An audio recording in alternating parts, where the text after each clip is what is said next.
포인트 10번의 양송이 버섯에 대해서 알아보도록 하겠습니다. 자, 양송이 버섯은 아주 시험에 많이 나오는 문제이기 때문에 여러분들이 잘 눈여겨서 보셔야 되는 부분이 되겠죠.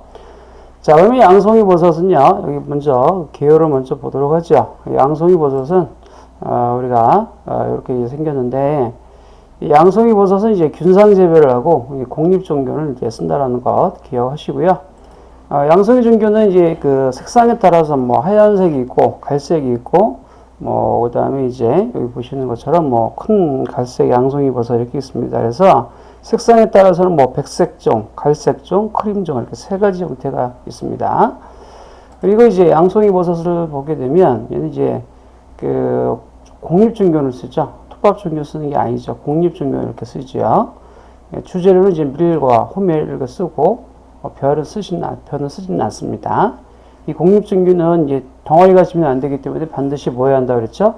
흔들어 줘야 되고, 그다음에 이제 공립종균에 이제 가장 많이 발생되는 병들은 보게 되면 뭐 박테리아, 뭐 바이러스, 뭐 푸른곰팡이 이런 것들이 되겠죠. 그다음에 이제 수분 조절할 때는 이제 뭘 넣어줘야 됩니까? 석고라든가 황산칼슘. 그다음에 이제 산도 조절할 때, pH 조절할 때는 이제 탄산석회, 탄산칼슘을 넣어서 조절했죠. 그 다음에 이제 공립종균의 수분 함량을 우리가 몇 %라고 그랬습니까? 45%라고 그랬습니다. 이렇게 여러분들이 정리를 좀 해 놓으셔야 되고요. 자, 그러면 다시 한번 정리해 보시면, 양송이 버섯은 관수량이 가장 많을 때는 이게 양송이 버섯이 한 2cm 정도 됐을 때 물을 가장 많이 줘야 되고요. 앞에서 우리가 배웠던 느타리 버섯은 4cm일 때 어떻게 합니까? 관수량이 가장 많았던 거 기억하시죠? 자, 양송이 버섯은 이 공립종균을 쓰고요. 순사물 기생, 절대사물 기생해가지고 완전히 죽은 먹이인 퇴비가 먹이라는 이야기죠. 완전히 죽은 먹이를 먹는다. 그래서 뭐라 그래요? 이걸 순사물 기생이라고 하고, 그 다음에 이제 아카리코스, 이제 실령버섯도 공립종균을 이렇게 씁니다. 같이 알아두시고, 양송이 재배 장소는 이제 복토원. 양송이는 이제 특이한 과정이 있는데 나중에 재배사 안으로 퇴비를 가지고 오고 나서 어떻게 합니까? 흙을 덮어주는 과정이 필요합니다. 그걸 뭐라고 합니까? 복토라고 하는데, 일단 흙을 덮어야 되기 때문에 흙을 덮을 수 있는 복토원이 풍부해야겠죠. 그 다음에 이제 아무래도 어떻게 됩니까? 교통이 편리되고, 그 다음에 이제 재료 구입이 쉬워야겠죠. 그 다음에 노동력이 풍부해야겠습니다. 보시면 됩니다. 양송이 품종을 보게 되면 이 발생 온도에 따른 분류가 있고 색상에 따른 분류가 있습니다. 자, 일단은 쉬운 것부터 해볼까요? 색상에 따른 분류는 여기 보시는 것처럼 백색, 흰색이죠? 갈색, 브라운존이라고 합니다. 크림존 이렇게 세 가지입니다. 색상에 따른 분류에서 없는 건 뭐죠? 회색종입니다. 이 시험에 틀린 예제로 나오니까 여러분들이 잘 눈여겨서 이제 보셔야 됩니다. 그래서 양송이 품종 중 색상에 따른 분류 방식이 아닌 것 해가지고 나타나는 게 뭐예요? 회색. 이렇게 하시고요. 그 다음에 여기 이제 발생 온도에 따른 분류를 보니까 뭐가 있죠? 중원성, 그 다음에 중고온성, 고온성. 이 세 가지 형태를 비교해서 먼저 알아두셔야 되는데, 이 중원성에서 이제 해당하는 그 온도는 15에서 18도씨입니다. 그리고 중고온성은 18에서 22도. 그 다음에 이제 고온성은 어떻게 됩니까? 20에서 어떻게 되죠? 25도 이렇게 됩니다. 그래서 여기 온도를 여러분들이 잘 이렇게 눈여겨서 이제 보셔야 됩니다. 15에서 18, 18에서 22, 20에서 25 기억하시고요. 그다음에 중원성은요, 우리나라의 이제 봄과 가을에 재배하기가 알맞고요. 그 다음에 여기 보시는 것처럼 이제 백색종으로 해당하는 것은 505, 갈색종에 해당하는 건 705가 있습니다. 이제 중원성 품종이고요. 중고온성은 이제 510호가 되겠고, 고온성은 5월에서 9월 정도의 재배가 이제 가장 적기고요. 여름 양성이 1호 이런 것들은 이제 고온성이 되겠습니다. 그다음에 이제 광온성에서는 이제 김제 5호, 김제 6호, 사구 항악, 수안 1호, 장안 5호, 청풍 이런 것들은 이제 광온성이라는 걸 이제 보시면 됩니다. 그다음에 이제 여기에 공립종균이 나와 있는데요. 여기 보니까 공립종균의 수분 함량 몇 %인가요? 45%. 우리가 이제 톱밥종균은 몇 %였죠?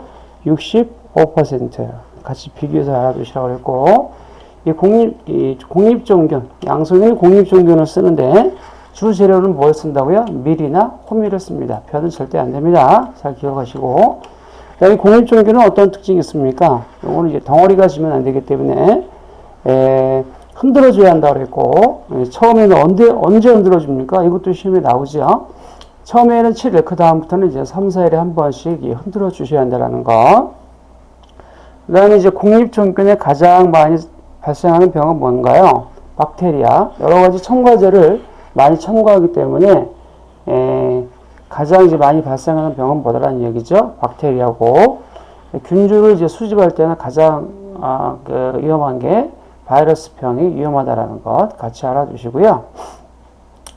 그 다음에 우리가 이제 공립종균에 이제 수분 조절할 때, 또 이제 산도 조절을 할 때 넣어준 부재료들이 있습니다. 이 부재료들이 어떤 것들이 있는지 잘 눈여겨보셔야 됩니다. 여기 보시는 것처럼, 석고라든가 황산칼슘, 얘들은 이제 산성인데요. 이때는 어떤 역할을 하냐면, 이 공립의 이제 결착을 방지하고 수분 가다를 이제 방지합니다. 수분을 흡수해줍니다. 칼슘을 공급해줍니다. 수분 흡수 역할을 해주거든요. 그래서 여러분들이 이제 석고라든가 황산칼슘은 어떤 역할을 한다? 그렇죠. 결착을 방지하고 수분을 흡수해주는 역할을 해줍니다. 그래서 여러분들이 암송하실 때는 이렇게 석황산수 이렇게 암송하시면 됩니다. 석고와 그 다음에 황산칼슘은 어떤 역할을 한다? 그렇죠. 수분 조절을 한다. 뭘 한다? 이렇게 수분 조절을 한다라는 거. 석황산수 이렇게 여러분들이 기억을 하시면 되겠습니다. 석황산수에서 석고와 황산칼슘은 뭘 한다? 수분 조절을 한다. 기억하시면 되겠죠? 석고와 황산칼슘의 역할은 공립의 결착을 방지하고 수분을 어떻게 한다? 흡수해주고 칼슘 공급을 한다. 수분 조절한다는 얘기고 배지에 얼마 정도를 넣어주죠? 0.6에서 1%를 넣어줍니다. 1%. 잘 입력해 보셔야 됩니다. 이것도 시험에 나왔던 내용이니까. 그 다음에 이제 공립종균에 여기 보니까 이제 산도. 이 산도를 우리가 뭐라고 하냐면 pH라고 했죠. 앞에서 우리가 배웠습니다. 산도 조절을 할 때는 뭘 넣어주면 됩니까? 탄산석회, 탄산칼슘을 넣어주는데 석고의 반은 정도를 넣어주시면 됩니다. 그래서 여러분들이 암송하실 때는 탄산 이렇게 외우시면 되겠죠. 탄산, 산탄산, 산도 조절. 산도가 영어로 뭐예요? pH 아닙니까? 산도, pH, 산도 조절할 때는 이제 뭘 넣어준다? 탄산. 그래서 산도 조절할 때는 탄산, 그 다음에 이제 석회를 넣어준다. 탄산 칼슘을 넣어준다. 기억하시면 되겠습니다. 이런 부재료를 넣을 때는요, 석고와 탄산 석회를 따로 섞어서 나중에 공립에 넣어주시는 게 좋습니다. 자, 눈여겨서 보시고요. 그 다음에 이제 앞에서 이건 했던 내용들이죠. 공립종균의 잡균 발생 원인은 살균이 잘못되었을 때, 오염된 접종원을 사용했을 때, 접종 중에서 무균실에서 오염이 되었을 때, 배양 중 순마개가 오염이 되었을 때, 배양실 온도 변화가 심했을 때, 이럴 때 공립종균이 잡균 발생이 되는 거죠. 그 다음에 공립종균의 균덩이가 생성되는 원인을 보게 되면 원균 또는 접종원이 어떻게 된 거예요? 퇴화된 거, 오래된 거 쓸 때, 균덩이가 생성된 접종원을 사용했을 때, 또 공립배지의 수분 함량이 어떻게 됐을 때? 높았을 때, 또는 이제 흔들기 작업을 지연했을 때, 배지의 산도가 어떻게 됐을 때요? 높았을 때, 이럴 때 이제 공립종균이 생성되는 원인이 되겠지요. 그 다음에 공립종균이 유리서분이 생성이 되는 원인을 보게 되면 공립배지의 수분 함량이 어떻게 됐을 때? 높았을 때, 배양기간 중에 온도 변화가 심했을 때, 외부에 찬 공기가 유입되었을 때, 장기간에 고온 저장했을 때, 이럴 때는 이제 유리수분이 형성되는 거 앞에서 우리가 배웠습니다. 그 다음에 퇴비발효의 3대 요소를 보게 되면 온도, 수분, 산소가 되겠죠. 보시고요. 온도, 수분, 산소. 그 다음에 양송이 자실체에서 포자를 채취할 때 포자의 낙하량이 가장 많은 온도는 몇 도십니까? 15도십니다. 잘 눈여겨서 보시고요.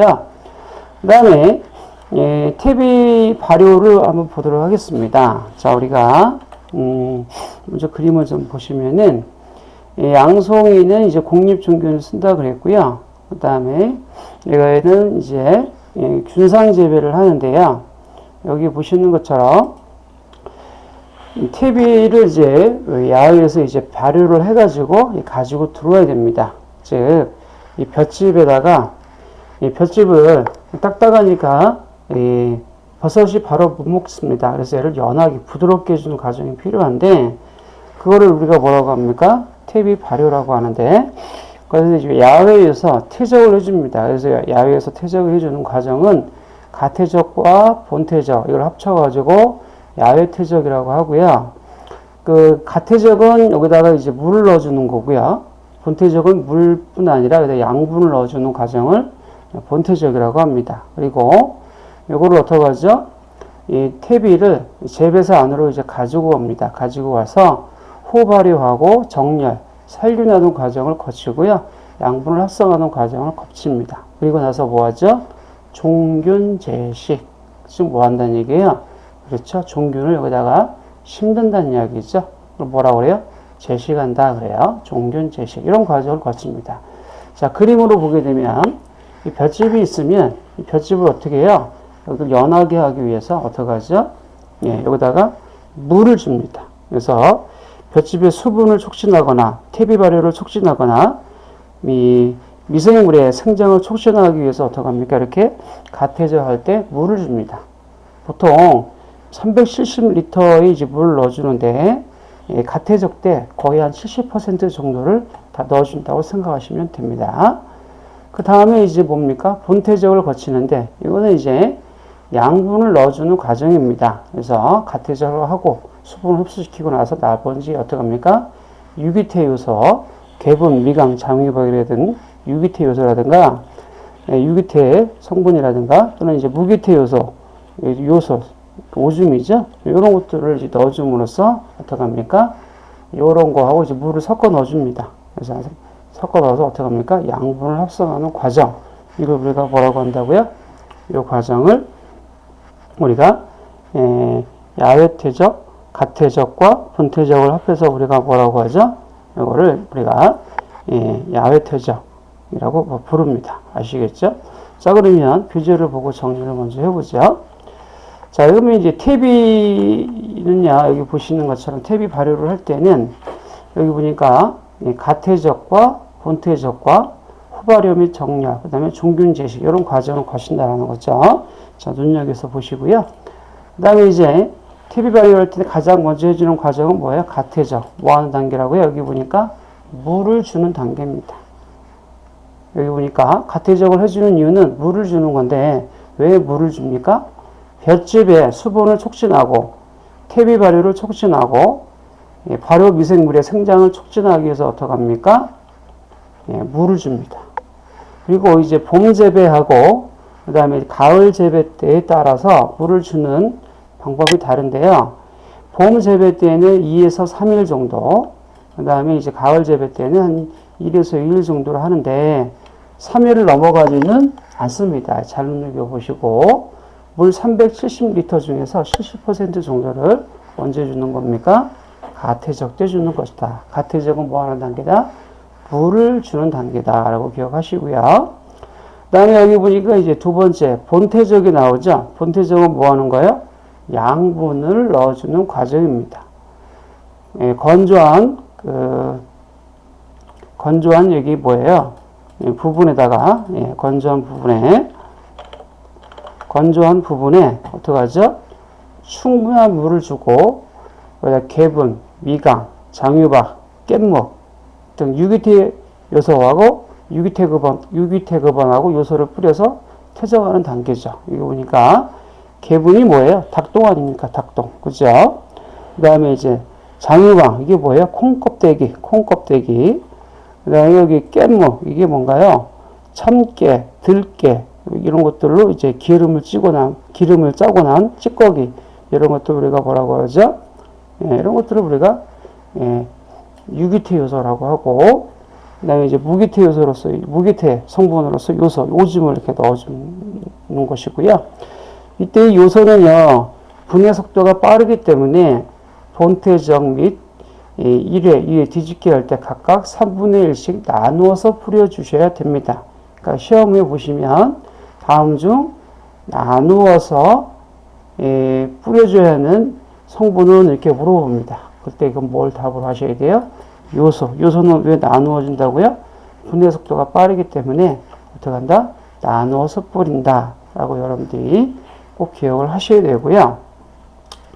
그 다음에 퇴비 재료의 기본 배합률은 볏짚과 개분의 비를 100대 10으로 하고 미강, 요소, 속거의 비율을 봄 재배 때는 5대 1.2대 1로 하고 가을 재배 때는 어떻게 되죠?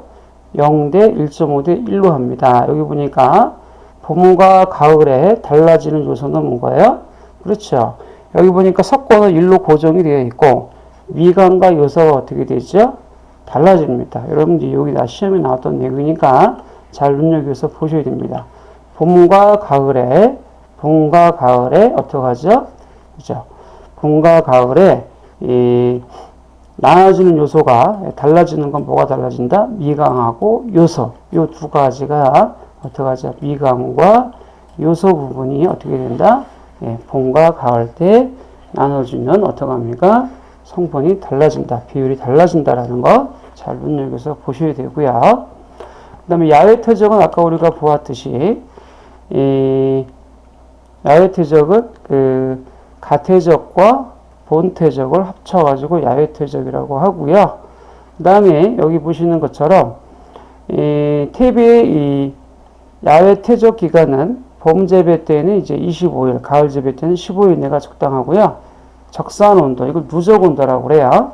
누적 온도가 900에서 1000도씨일 때 어떻게 합니까? 적산 온도가 900에서 1000도씨일 때 맞춰주는 게 어떻게 해요? 좋은 겁니다. 아시겠죠? 잘 이렇게 눈여겨 이제 보셔야 되는 부분이 되겠죠. 그렇게 이제 보시고요. 그다음에 적산 온도가 뭐라고요? 적산 온도, 누적 온도는 뭐죠? 버섯의 일정 기간에 이르는 0도씨 이상의 일평균 기온을 합산한 걸 뭐라고 그래요? 이거를 이제 적산 온도, 누적 온도라고 이렇게 이제 부르죠. 이렇게 잘 이렇게 눈여겨서 이제 보셔야 됩니다. 버섯의 일정 기간에 이르기까지 0도씨 이상의 일평균 기온을 합산한 거 뭐라고 한다? 적산 온도, 누적 온도. 누적 온도는 어떻게 된다? 900에서 1000도씨 나왔던 문제니까 잘 암송하셔야 되고요. 그 다음에 여기 보시는 것처럼 아까 우리가 이 퇴비 발효할 때 적정 온도는 몇 도씨가 되죠? 55도. 퇴비 발효, 외부에서 이 퇴비 발효할 때는 적정 온도가 몇 도시라고요? 55도씨 정도로 맞춰주시면 됩니다. 아시겠죠? 자, 그 다음에 이제 다음 페이지 보시면 그래서 퇴비 발효를 할 때는 일단은 가장 먼저 가퇴적과 본퇴적, 야외 퇴적을 하고 나서 이걸 이제 어떻게 합니까? 재배사 안으로 이제 가지고 옵니다.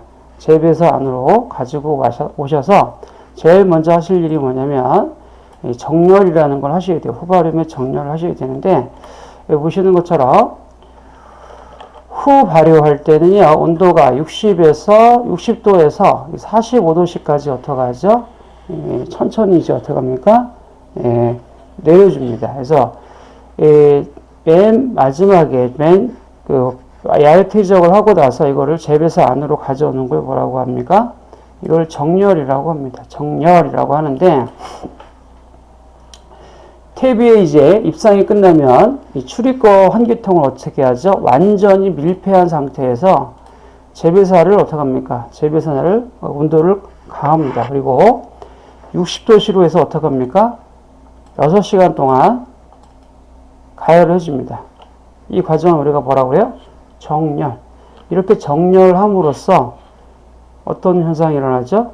살균이 되겠죠. 살균이 되겠죠. 그래서 정렬이 끝나면 퇴비 온도를 55에서 58도씨 내려서 1, 2간 발효시키고 그 퇴비의 자체 발효를 감소함에 따라서 퇴비 온도를 50에서 55도씨, 그래서 이상의 45도에서 50도씨에서 1, 2간 발효시키고 45도씨가 내외일 때 퇴비 상태를 모아서 후발효를 어떻게 합니까? 종료시키면 됩니다. 그래서 후발효 종료 시 퇴비의 수분 함량은 몇 퍼센트? 65%.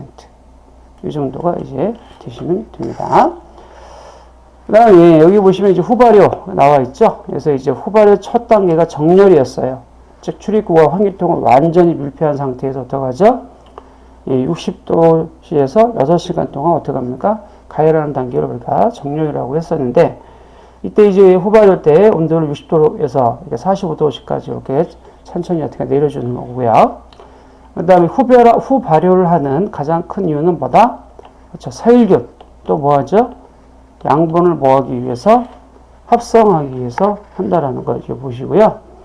그 다음에 입상할 때 퇴비의 수분 함량은 72에서 75% 정도가 되셔야 됩니다. 아시겠죠? 75 대표 습도를 외워두시면 되겠죠. 후발효시는 대표 습도는 몇 퍼센트? 75% 이렇게 보시고 입상 퇴비의 두께는 평당 150kg 이상을 권장하고 있습니다. 후발효시 환기할 때는 문을 열고 단기간 내에 환기하셔야 됩니다. 아시겠죠? 정렬할 때는 아까 어떻게 하겠나요? 정렬할 때는 출입구와 환기통을 완전 밀폐한 상태에서 온도를 60도씨에서 6시간 동안 유지했었죠. 비교해서 이제 말아두셔야 됩니다. 아시겠죠? 자, 그렇게 기억하시고요. 그래서 퇴비 발효의 수분 함량은 몇 퍼센트? 65%. 톱밥의 수분 함량 얼마였죠? 65%. 공립죽군이 얼마였었죠? 45% 기억하시고요. 그 다음에 이제 종균 제식이라고 나와 있는데 이게 뭐예요? 예, 심는 거죠, 심는 거. 그리고 원목 재배할 때는 뭐 한다 그랬죠? 접종한다 그랬는데 균상 재배할 때는 제식한다 그래요. 심는 거예요. 심는 거. 예, 종균 제식하는 방법은 층별 제식이 있습니다. 이게 뭐예요? 우리나라에서 한국에서 주로 많이 쓰는 방식인데 볕단을 한 집 깔고요. 거기다가 어떻게 하죠? 씨를 뿌리고 또 이제 한 집 볕단을 또 깔고 거기다가 어떻게 합니까? 예, 버섯 균사를 이렇게 심는 방식이죠. 뭐라고 하죠? 층별 제식. 그 다음에 이 혼합 제식은 서양에서 쓰는 거고요. 가장 이상적입니다. 이거는 이제 고급 기술이고요. 이건 퇴비의 질이 좋아야만 가능한 방식입니다. 이 퇴비의 어떻게 해요? 퇴비의 질이 좋아야 됩니다. 퇴비의 질이 어떻게 됩니까? 좋아야 가능한 방식보다 혼합 제식, 기계를 이용하는 것이고 가장 이상적인 건데 가장 고급 기술이다라고 보시면 되겠고, 그 다음에 가장 안 좋은 건 뭐예요? 표면 제식이겠죠? 맨 위쪽에 표면에만 어떻게 합니까? 균사를 심는 방식이 되겠죠.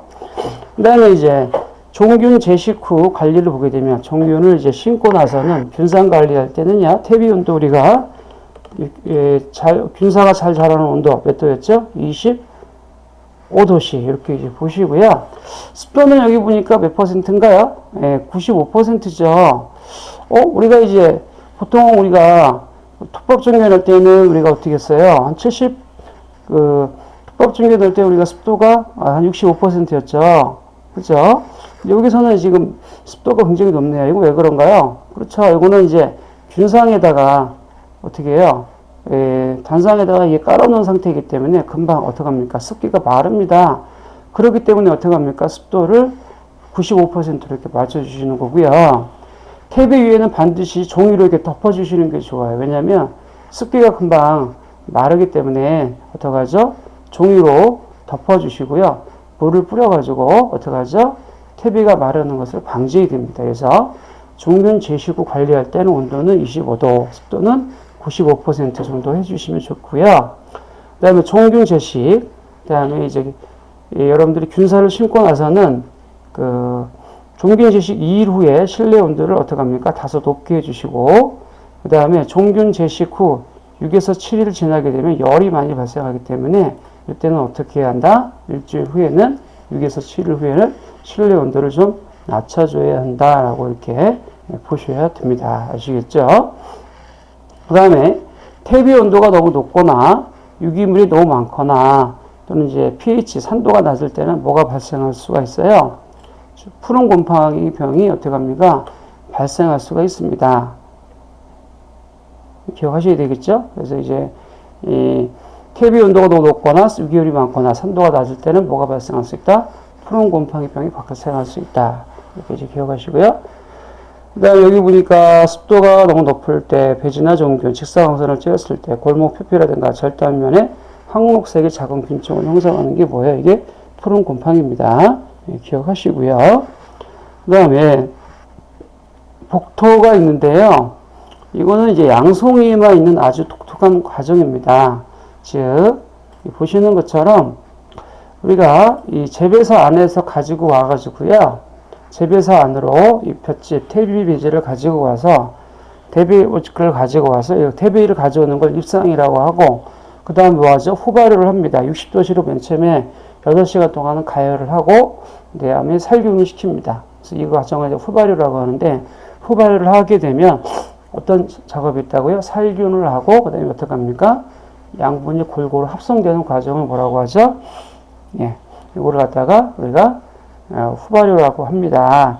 후발효를 하게 되면 살균과 양분을 합성하게 해서 하는 거고요. 후발효의 대표 온도는 이제 55도씨 이렇게 기억하시라고 했고요. 그 다음에 또 뭐 있나요? 자, 여기 보시면,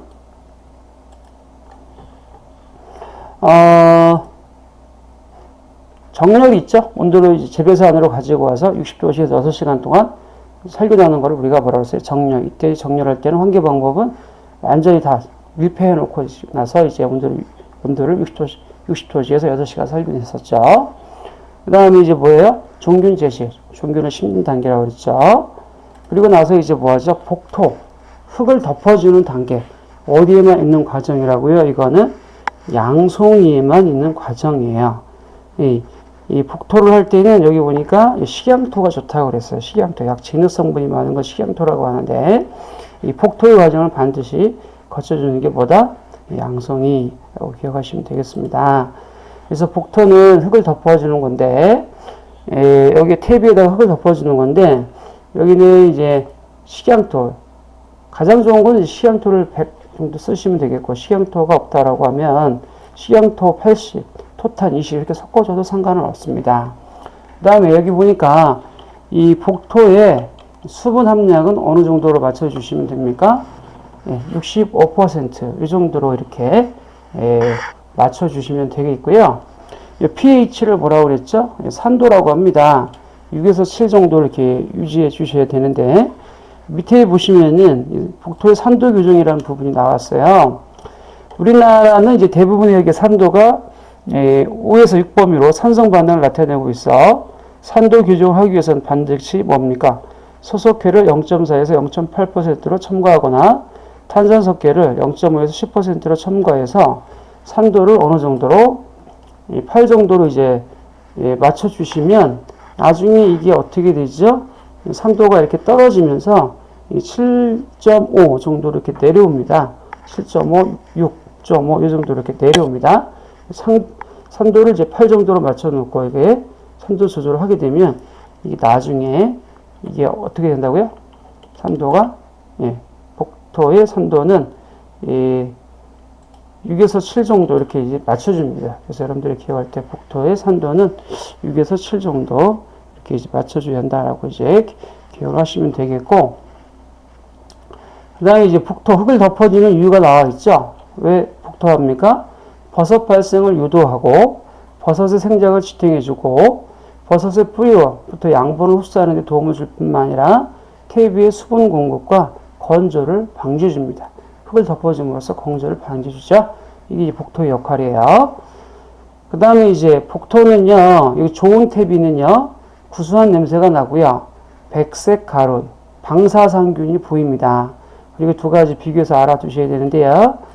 이 온도, 비린내가 나는 이유는 뭐예요? 온도가 낮아서 그렇습니다.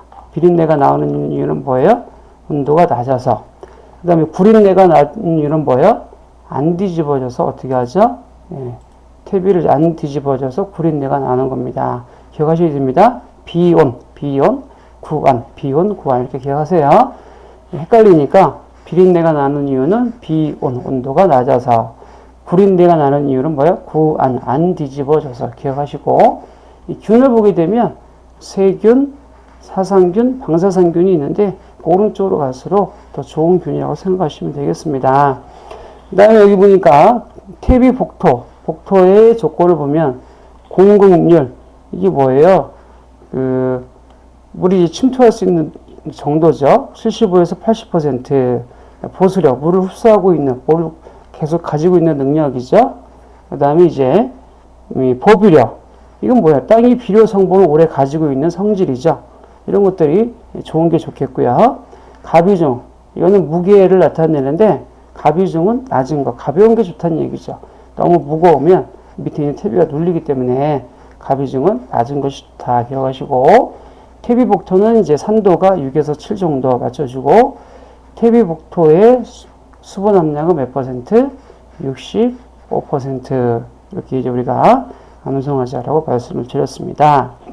그 다음에 이 복토 흙에 소독 약재로 쓰는 게 여러 가지가 있는데요. 포르말린, 클로로피크린, 바사이드 여러 가지가 있는데 이거의 이 소독 약재의 특성은 15도씨 이하일 경우에 약재 효과가 떨어집니다. 그렇기 때문에 이 복토흙을 소독할 때는 복토흙을 소독 약재에 쓸 때는 온도가 몇 도씨? 15도씨 이상일 때 쓰셔야 한다는 거 잘 눈여겨서 이제 보셔야 됩니다. 그 다음에 이 복토는요, 암모니아가 있는데요. 암모니아가 이제 그 퇴비에서 주로 이제 발생을 하는데, 이게 이제 화장실 가면은 이제 암모니아 냄새가 많이 나지 않아요? 이거는 많이 나면 안 좋아요. 그래서 여기 보니까 150에서 300 ppm, 퍼센트로 따지면 이 만으로 나누시면 되거든요. 0.015에서 0.3% 이내. 잘 눈여겨보셔야 됩니다. 몇 퍼센트 이내라고요? 0.03%, 즉 300 ppm 이내로 이 암모니아가 발생이 됩니다. 이게 암모니아가 너무 많이 발생하게 되면 균사 생장이 억제되기 때문에 수확량이 감소되기 때문에 암모니아는 퇴비에서 발생하는데 몇 퍼센트? 0.03% 이내, 300 ppm 이내로 발생이 되어야 한다. 잘 기억하셔야 됩니다. 그 다음 뭐가 나오나요? 탄질비라는 게 나와요. 즉 뭐예요? 탄소와 질소의 비율을 뭐라고 그래요? 탄질비라고 하는데, 자, 여기 보면 이 탄소를 좋아하는 버섯은 뭐 표고버섯이라든가 또는 뭐예요? 표고버섯, 영지버섯 이런 애들은 탄소를 좋아해요. 참나무에 탄소 성분이 많거든요. 그래서 이제 이 표고버섯, 영지버섯 이런 애들은 이 탄소 성분을 좋아하는데 양송이는 뭘 좋아하죠? 질소가 많은 걸 좋아합니다. 그래서 이 탄소와 질소의 비율을 뭐라고 그래요? 탄질비 C/N 이렇게 나타내고요. 탄질비는 양송이 버섯이 가장 낮아요. 질소가 많다는 얘기죠. 보세요. 탄질비는 탄소와 질소의 비율이거든요. 여기 보니까 10분의 1 그러면 10분의 1 그러면 이게 소수점으로 따지면 0.1이죠. 그 다음에 5분의 1 그럼 뭐예요? 이거는 뭐예요? 수치로 따지면 0.2죠. 그러면 윗부분이 뭐예요? 탄소고 아랫부분이 질소 비율 아닙니까? 10분의 1 그러면 10이 많은 거죠, 탄소가. 그러면 여기 보시면 밑에 분모가 많을수록 어떻게 되죠? 수치가 작아져요. 즉 여기 보시는 것처럼 탄질비는 양송이에서는요 낮은 게 좋다는 얘기죠. 질소의 비율이, 양송이는 뭘 좋아한다고 그랬죠? 질소가 많은 걸 좋아해요. 그래서 탄질비는 낮을수록 좋은 거예요. 그러니까 양송이 버섯은 이 탄질률이 가장 낮다라고 기억하시고요. 즉 뭐예요? 질소가 많은 걸 좋아한다라고 기억하시고, 그 다음에 여기 최적 탄질률은 어떻게 된다? 25다. 이렇게 여러분들이 기억하시면 되겠습니다. 아시겠죠? 이렇게 비교해서 알아주시고, 양송이는 탄질비가 낮다. 작균 발생 가능성이 높다. 이걸 얘기는 뭐예요? 질소가 높다라는 그런 뜻입니다. 아시겠죠? 탄소와 질소의 비율. 자, 양송이는 탄질비가 가장 낮다.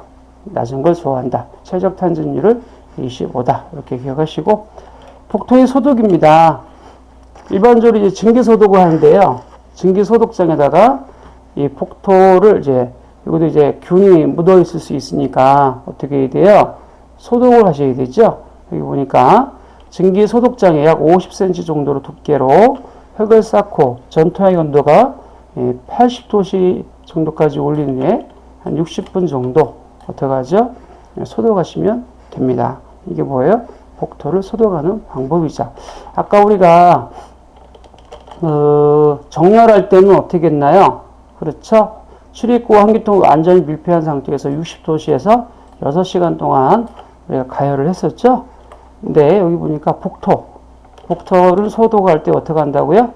그렇죠. 50cm 정도 두께로 쌓아가지고 80도씨까지 올려서 한 1시간 정도, 60분 정도 증기 소독을 하면 되겠습니다. 비교해서 잘 알아두시고요. 그 다음에 넘기시면은 뭐가 나옵니까? 양송이 수확 적기 및 수확 요령이 나와 있어요. 양송이 자실제의 생장 단계를 보니까 피네드, 버튼, 컵, 플랫 이렇게 4단계가 나뉘어집니다. 순서 여러분들이 잘 보셔야 됩니다. 문제 나왔던 거예요. 다음 중 양송이 자실제의 생장 단계로 올바른 것. 피네드, 버튼, 컵, 플랫 기억하시고요. 피네드는 버섯 발생 초기 형태고 각과 대가 구분되지 않는 시기를 뭐라고 하죠? 피네드라고 합니다. 일단 버튼은 뭐예요? 갓과 대의 구분이 뚜렷하고 같이 피기 전이고요. 보통 수확하는 단계는 뭐죠? 버튼입니다. 잘 암송하셔야 됩니다. 수확하는 단계, 갓과 대의 구분이 뚜렷해지고 같이 피기 전, 수확하는 단계는 뭐다? 버튼. 잘 눈여겨서 보셔야 됩니다. 많이 나왔던 문제고요. 컵은 뭡니까? 갓과 대가 분리되거나 갓이 반쯤 피어있는 시기고요. 포자는 완전히 성숙어요. 주름살은 갈색을 띠고 플랫, 버섯까지 활짝 피어 갓과 대가 T 모양 또는 갓이 위로 구부러진 모양입니다. 주름살은 갈색 또는 안감색을 띱니다. 수확 적기 언제 수확을 한다고요? 같이 피기 전, 즉 뭐예요? 버튼 시기에 수확한다라는 거죠. 잘 눈여겨서 보셔야 됩니다. 그 다음에 양송이 균상 재배 다시 한번 정리를 해볼까요? 양송이 균상 재배를 할 때는 균사 부상정 관리가 있죠. 우리가 균사가 이제 복토를 하고 나면 균사가 이렇게 올라오는데 그걸 뭐라고 그래요?